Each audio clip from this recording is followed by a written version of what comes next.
begin this video series, delving into the sordid, the frightening, and the downright weird lore that fills the Witcher universe, I thought it only best to start right at the very beginning.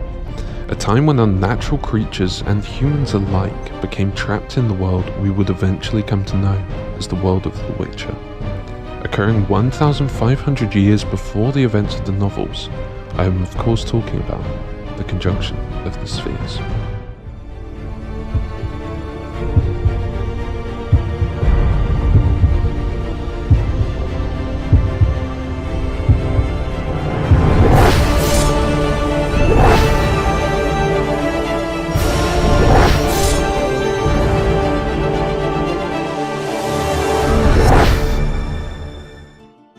Information on the events of the Conjunction are hazy at best.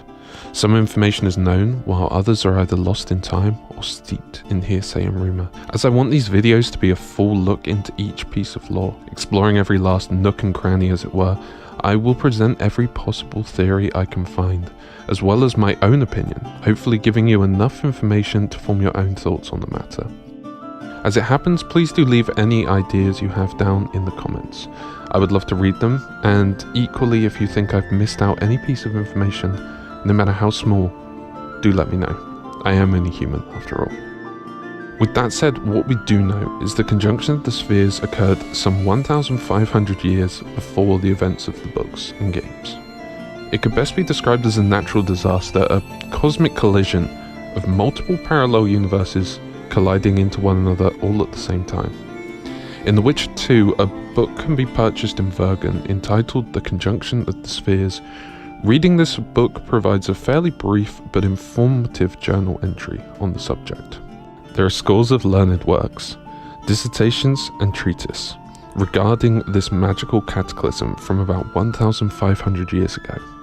Because of this event, creatures never seen before entered our world, and still do not have their own ecological niche here. Among others, necrophages and ghouls are relics of the permeation of the spheres, though elven tradition has it that we humans are also newcomers from that time. The sorcerers claim that humanity received both the wondrous gift and the terrible curse that they consider magic to be. We know that two tribes of humans made it through, escaping their destroyed world.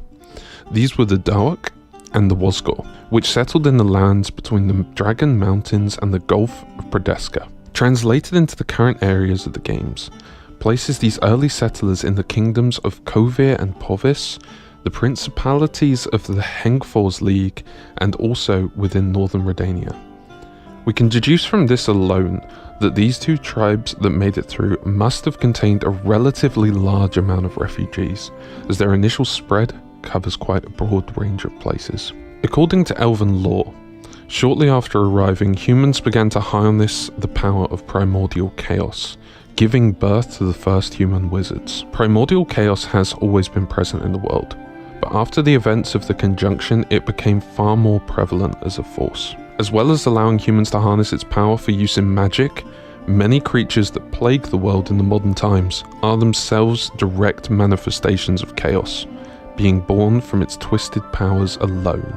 The Conjunction, it seems, upset the balance of the world in more ways than one, and had now created a melting pot of hostility, as it was not long until the newly arrived human tribes took up arms against the elder races of the world, these being elves, gnomes, and dwarves. Dwarves coincidentally claim to be the oldest, and still refer to elves as new. The elder races in the end were unable to withstand the savage onslaught of the humans, and ultimately surrendered to their rule, leaving them outcasts in their own home. But was the Conjunction of the Spheres truly a random disaster of massive proportions? Or could it have been orchestrated? There is a theory that in fact the Conjunction was caused by some as yet unknown but hugely powerful entity. Why a being of such power would do this is unknown, but it may help to explain why some such as Ciri and elven sages can travel between worlds through the use of gifts such as Elder Blood. Could Ciri somehow be connected to this unknown entity in ways that we have yet to understand? As we know, the events of The Witcher 3 follow the story of Ciri very closely, and it is after Geralt slays Eredin, he learns that Avallac'h has taken Ciri. After Yennefer teleports him away from a pack of wild hunt hounds, they witness another conjunction of the spheres beginning, as monsters begin randomly appearing on Undvik. They race to the tower of Torvalachka, where Avallac'h and Ciri are, but it is protected by a barrier. Yennefer manages to open it briefly so Geralt can get through. Geralt then confronts Avallac'h. However, Ciri appears, explaining that Avallac'h isn't a threat, but the White Frost would consume all the world if she does not end it. Thus she steps through a portal to confront and defeat the White Frost, using her Elder Blood, preventing the apocalypse and ending the second conjunction. Speculation can be made on what the White Frost is exactly, as the closest we get to seeing it is a bright light as Ciri walks towards it in an attempt to defeat it. In my personal opinion, I believe it likely that the White Frost is a name given to a malevolent entity, a destroyer of worlds. If, however, it caused the first conjunction to occur, I find that unlikely.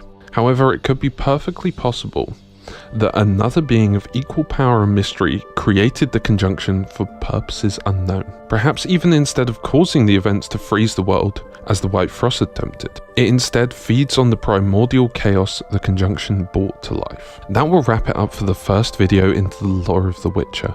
I hope you enjoyed, and I hope to be exploring many more topics in future videos, as this is a series with some really interesting and dark lore behind it. If there are any topics you'd like me to cover, please do let me know down in the comments. And if you have enjoyed the video, why not subscribe and turn on the bell notification to be alerted when a new video goes live. Thank you for watching, and I will see you in the next one.